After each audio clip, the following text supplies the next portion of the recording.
this video, we're going to be taking a look at some strategies to go ahead and sculpt out some of our different wood pieces. So I'm going to work on this wood piece right here. I'm just going to hold down Alt and click on it. And I have a hotkey set up for soloing. Let's go ahead and select that, hit Alt and then tap on it. I'm going to do Alt S to show or hide that with solo. Now we could be in here under subtool and we could take a look and see which one of these is actually selected here. So I've got L block _04, and I'll just do the solo button on there for that. And what I wanted to kind of talk to you about a little bit was wood grain. So I'm going to put on the Dynamesh standard, and that's going to give us a pretty nice brush that's going to do this kind of line work like this. Now Dynamesh standard may or may not have lazy mouse turned on. I'm going to go ahead and turn the lazy mouse on, do the lazy steps down to 0. So normally if it's like really high, you can see it's stamp, stamp, stamp, kind of like that. And if you take it down lower, it's going to take the stamps and put them more over the top of each other. Now if you take this all the way down to 0, there's pretty much no spacing whatsoever. But it does make the brush a little bit stronger, so you got to be a little bit careful about that. So if we take that down to lazy step 0, then we might have to take the intensity, and I'll tap U for that and drag the intensity down quite a bit to find what is that right depth. So I'm going to tap U again and go up to about 26 or so, right around in there. Yep. And I'm going to go ahead and take lazy smooth and turn this up to about 8. And then I'm going to take the lazy radius and then I'm going to drag that up to about 45 or so, right in there. And so then that's going to give me a nice smooth clean kind of arc with that stroke that you've got here. Now you can see there's this thing called lazy snap. If you have that turned on, you can do one stroke, end it, and then snap to the end of another one. And it tries to do a good approximation of like continuing that stroke on. I'm just going to go ahead and turn that off for now. And then you can see with this alpha type, if I do this and I'm going to just say, do this. I'm going to say make texture, and that'll throw that down just as a texture right there. Or I believe with alphas, you can either export it out, you could do that. I was trying to see if we have a clone or a transfer. You could say make modified alpha, and that should pull another copy of that in there. It's not that exactly the same thing as cloning. I'm going to just turn this texture off because I don't think that will I don't think that's going to actually work. If you take an alpha and you make it into a texture, it doesn't retain some of the bit depth that it has, and that can be a bad thing. I was basically just doing that so we could always get back to this brush alpha again, but I'm going to try to select something different like this one here and do a cut like this. So you can see it's a little bit different than obviously this versus this, right? So if we have that, let's take a look at that versus something like this alpha here, and you can see how that's a kind of a thicker kind of cut. So I'm kind of happy with that, and I'll go ahead and drag my size down a little bit, and then I'll do some wood grain, and we could do some stuff like this, and it might run into itself there like that, and keep running like this.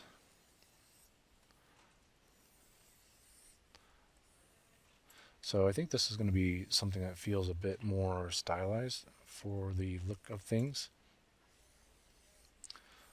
Like that.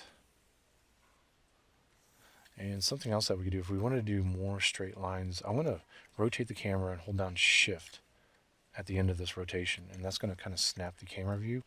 Now I'm going to draw out. I'm going to turn lazy mouse off and then draw out and hold down Shift at the same time. And I can do these nice straight lines.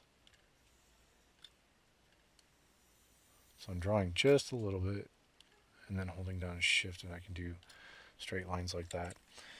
Now it looks like depending on the speed that I do this, it's maybe going to do this kind of dotted pattern, and I don't want that. So I'm going to turn lazy mouse on and maybe just do a few of these to make it a little bit more irregular. Then maybe we come to the end and try to think about maybe how this wood pattern might kind of end as if it was maybe part of a larger branch or something.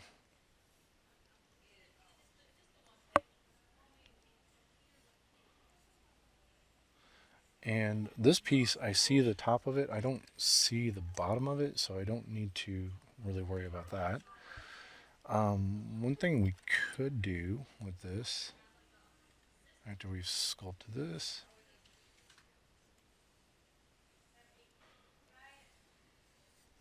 is use the clay polish that's on here.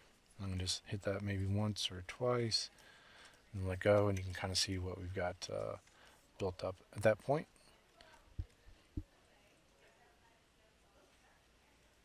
And you could draw through kind of like that if you wanted. Now, before you run the clay polish, obviously if I keep running it, it's going to give a different kind of look and a feel for things, so you should probably do all your line work first, save that operation for last, but I just wanted to kind of show it to you and introduce it to you like that. The other thing you could do is if you store a morph target, and this will hold the shape of this, you could run clay polish a few times, and then hold down control and release the mask that it makes. And then you could hit a switch for that, and then you could go to the morph brush, and you could paint in just that clay polish in just that particular area. So if you wanted to work that way, it's possible to work like that. I'll just remesh real quick. So I remeshed and it didn't have a valid morph target, so like it's wanting you to store one, because whenever you remeshed with Dynamesh, it just builds new topology. So just something to keep in mind for that. Now, after we're done with that, if we use clay tubes and we kind of build these strips up like this, we can build that up. And we'll do something like that, and we could just smooth this thing back.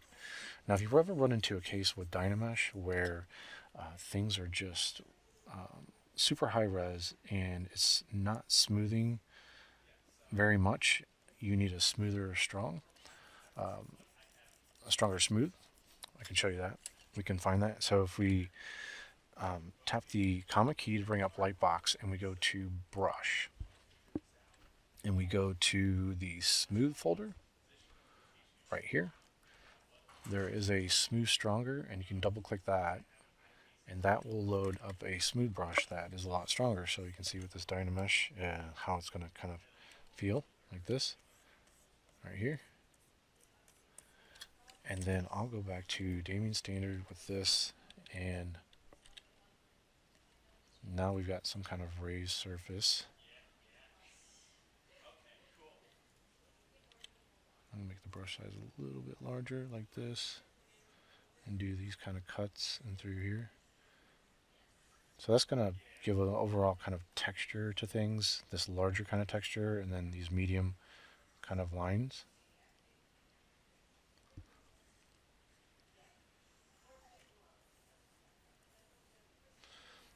And I think as you work on this, you'd want to kind of check the scale of these grooves against the other work that you're doing. So I'll bring everything back and take solo off, and then take a look at what you got going on size-wise for things.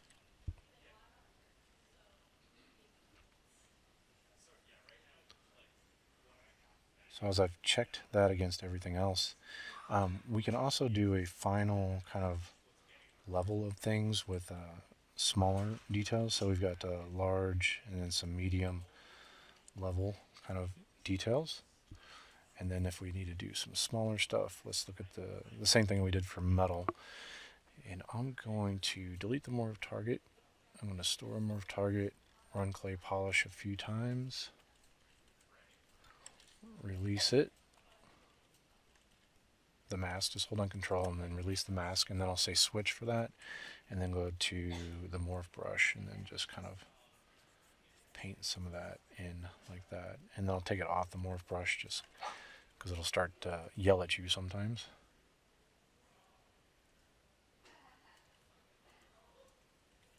and maybe do a few more lines and through here. Okay, I'm going to delete the morph target, store morph target again for it, and then just like with the metal, we're going to go to we'll go to surface, and we'll just go to noise, and let's just go ahead and take a look at what the noise would look like for that. Hit OK, and let's apply to mesh. And so here's what it looks like with the surface noise. Now we can switch between the first state and the second state. So I'll switch, and I'll drag this morph slider back this way just a little bit, just to get the right amount of grain on there, together with that and through there. We can also use trim dynamic, just like what we were doing with the metal, and we can just kind of chip some edges on here and flatten some of the edges for the wood. Maybe chip some corners, kind of like that. I'll do this and run through here.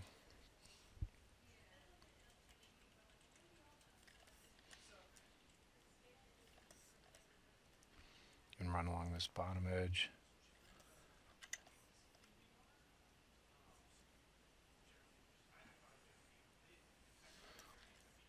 Now if you want to do some kind of splitting of the wood, then that's possible as well.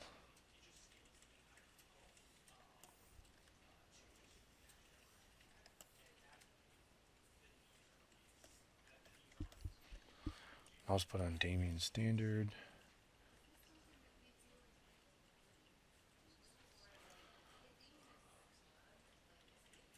And maybe I do something like that, just maybe make the brush size just a little bit smaller.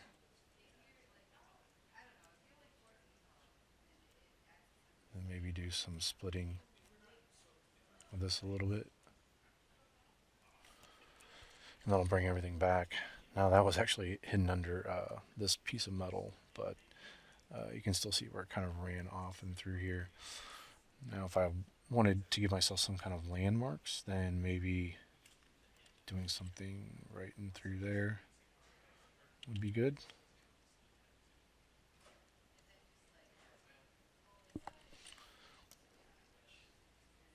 And you can see how this could splinter off kind of in here.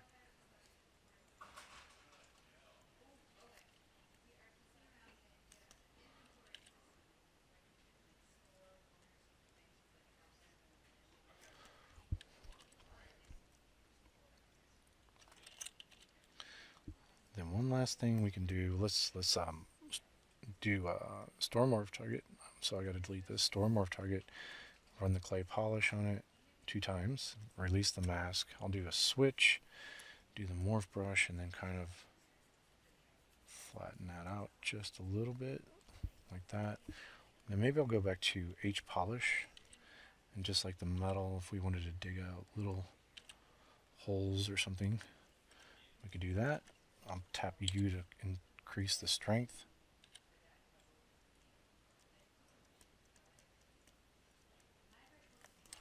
So we got some smaller holes like this. Now if we wanted, we can go to standard brush, do the drag rectangle, and maybe do a shape like alpha 13. And then I'll hold down Alt and then click and drag that out. Also this drag rectangle, drag dot, this is kind of cool for like if you want to do, let's say we want to do these little tiny bumps and we know that we want them all to be the same size. You can just drag this around on there like that. Now if you put it on Z sub, then you're doing negatives. And if you tap U and increase the intensity, we can make the brush size a little bit larger and then just drag these things around on here like this. So let's bring everything back and kind of check what that looks like scale-wise. So I'll just make these a little bit larger, because you got to think maybe we're going to be looking at it from about this distance or so.